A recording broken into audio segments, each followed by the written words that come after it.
It's such a pleasure to welcome Dr. Zelenka and see you in your office, Doctor, after the surgery. So I want to welcome you back.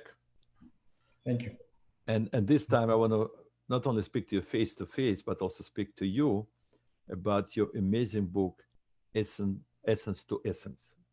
Please introduce us to your book, because the previous book I know that we discussed already, how it's called?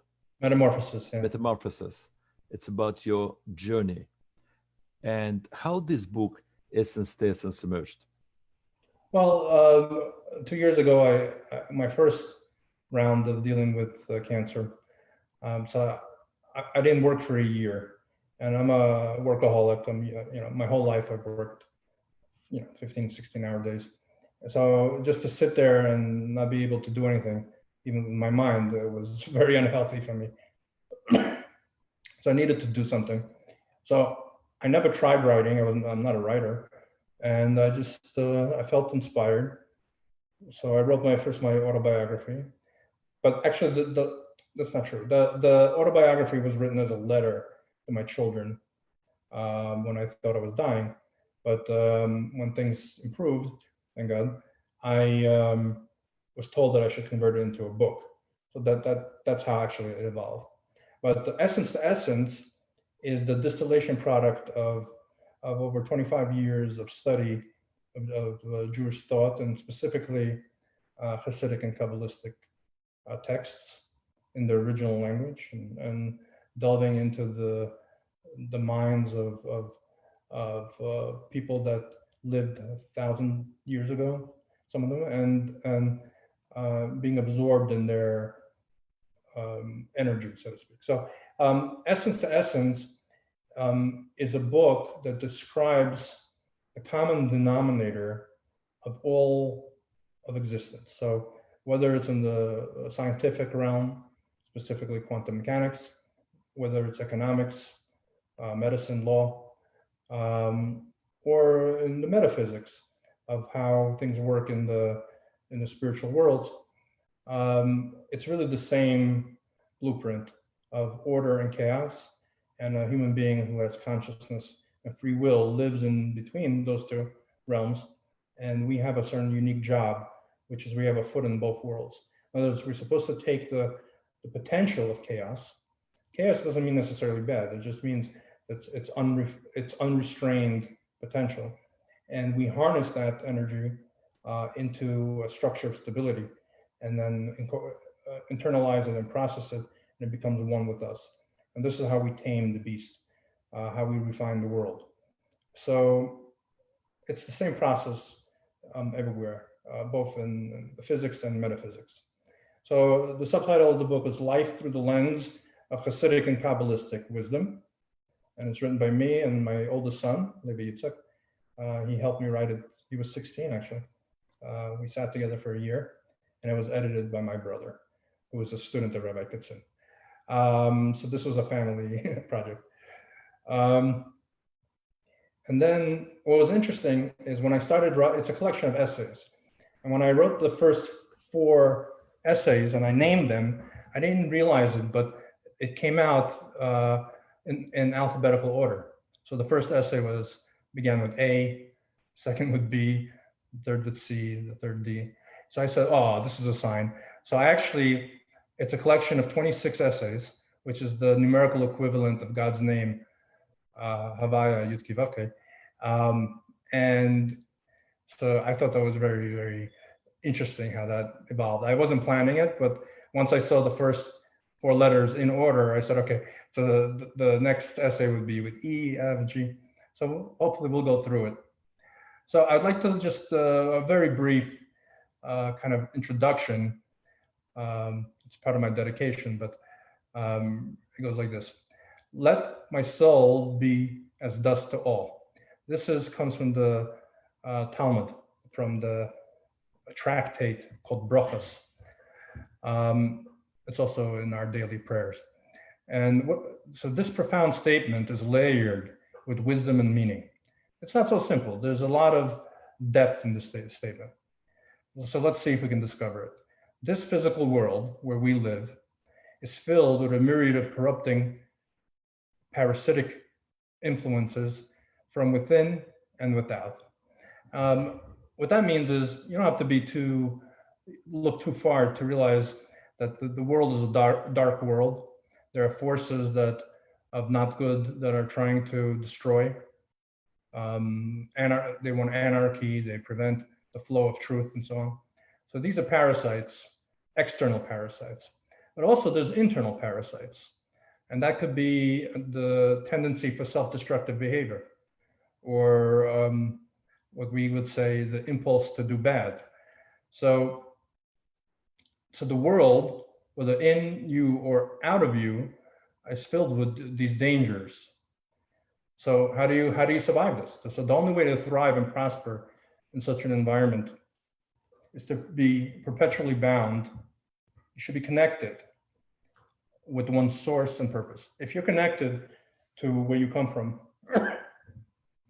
you realize what your root is, and you also realize that you have a mission here, a purpose. Then something interesting happens.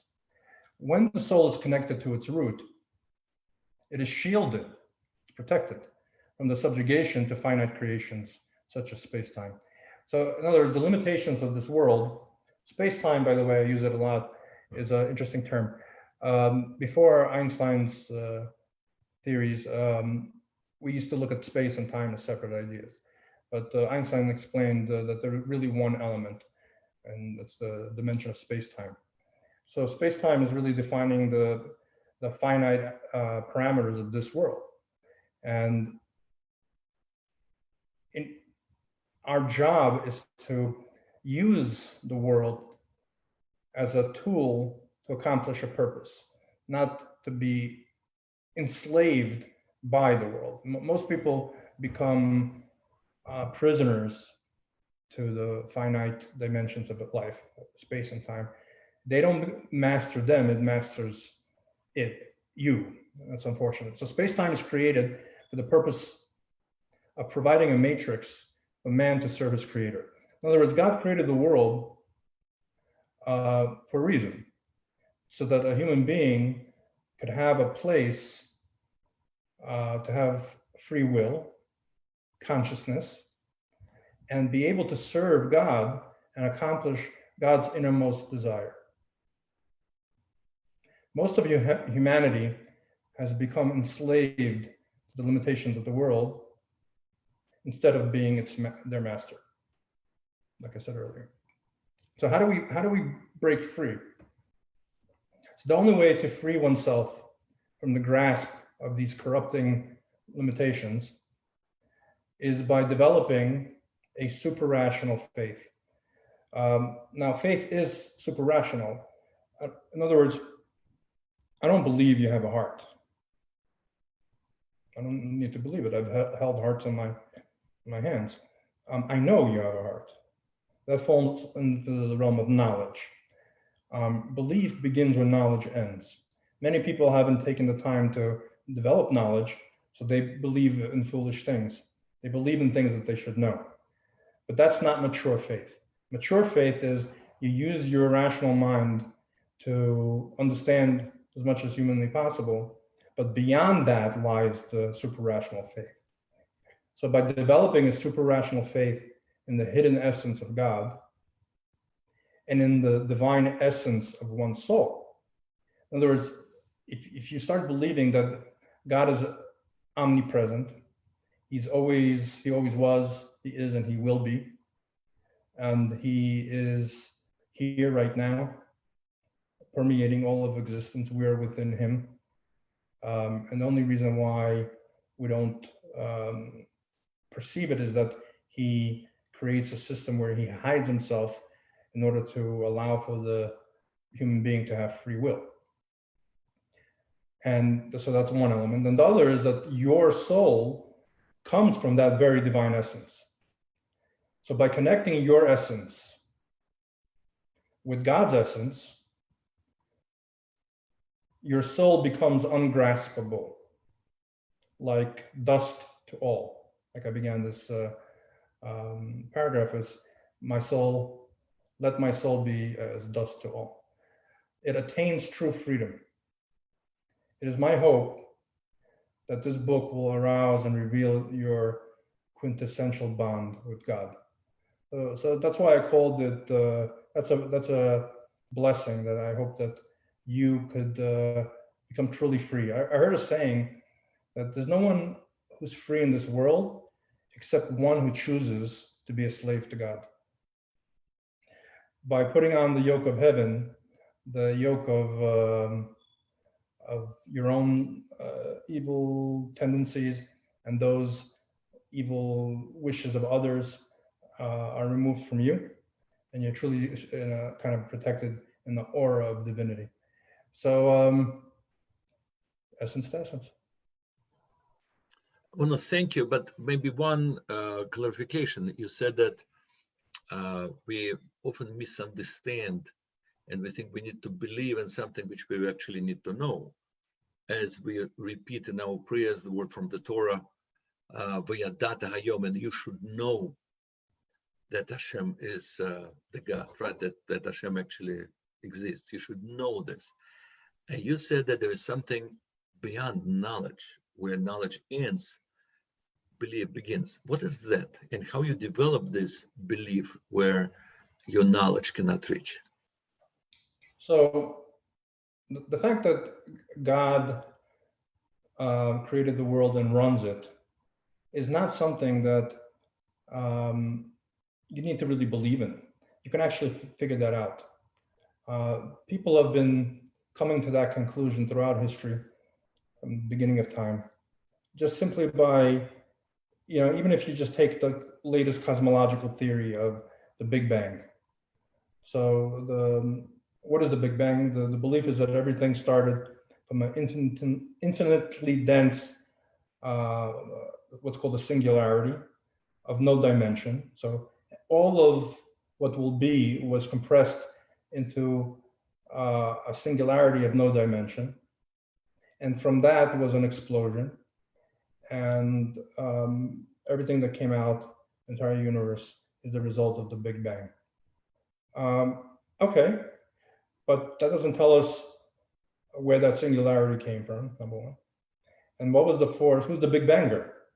So, and anyone who studies any discipline honestly and delves into the deepest and goes to the front lines of knowledge, everyone comes to the same conclusion if they're honest. There's such structure and beauty and order on every level of creation that this could not be random, that this is a product of intelligent design. So that, in my opinion, is not belief. That is knowledge. It's a conclusion that any thinking, honest person will come to. Belief goes into something else. Ein od milvado. There's nothing but God. Rabbi, I'm going to do some math with you. What is what is 10 minus 0? Well, it seems to be like the same. No, 10 minus 0 is 10. And Correct. What's 10 minus 10? Sorry? Again, what's 10 minus 0? 10. What's 10 minus 10? 0. What's God minus everything he ever created, creates, and will create? God. That means everything he created, creates, and will create is 0. Absolutely. That's not something I can understand. That's not something that is rationally accessible. It's something that I believe in, but not that there's nothing but God, and yet I seem to be. So how do we reconcile that? And that's the process of developing mature faith and learning true humility and self-nullification and absorption in the divine presence. And that's a process that we'll walk through slowly in the book. Yeah, please. These spiritual development cannot be rushed. It comes through effort and usually with a price. So to be continued. But what I understood from you and a number of the videos we already recorded, that when you translate God's belief in you. In other words, the very fact that we are alive today because someone above wants us to be alive. And the fact that we are here is because someone believes in us, and that obligates us to believe in ourselves. And Well, then when we act against all odds and sometimes against all forces of evil and darkness, that is something that requires mature faith. listen, I've taken on the whole world, right? And where do I get the fortitude to do this? It's not, I know myself. No one who knew me would think that, I'm capable of fighting the whole world. And yet I am. I think the power of that comes from the fact that I recognize that it's not me. And I plead with God to help me navigate what to do next and how to overcome this new unknown challenge. And there's really bad people that are trying to suppress the truth. And I just talked to him and I asked for energy and inspiration and guidance. Someone gave me a blessing once that I should always say the right thing to the right person at the right time. So to be able to navigate uncharted territories, for example, doing media, interviews, dealing with the global stage, dealing with the parasites of politics, and the greed of big pharma. These are things that I never really focused on, and I wasn't even looking for it. It's just that I was just trying to keep my patients from dying, honestly. And when I saw them stopping dying, I'm not stupid. I mean, I realized that why should it only be my patients? I mean, you can scale this globally and end this thing. I mean, that became very obvious to me, and I realized that this is really not a joke, and this is the good fight. This is worth sacrificing for, and I did. I sacrificed put my reputation, my career, my life, even in many ways, my home life, everything in jeopardy. But I felt that, and I still feel that humanity, the welfare of humanity is at stake here. So I get my inspiration from God. I don't in any way claim credit for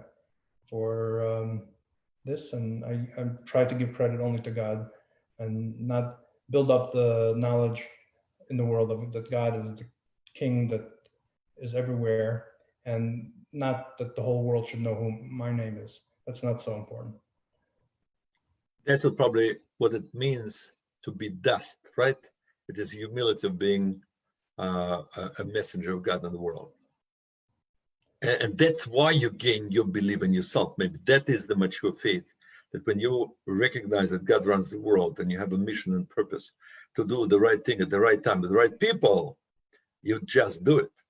So you have a choice. You can think that your soul is from the very essence of God, or another way of thinking of yourself, you come from a putrid drop of liquid.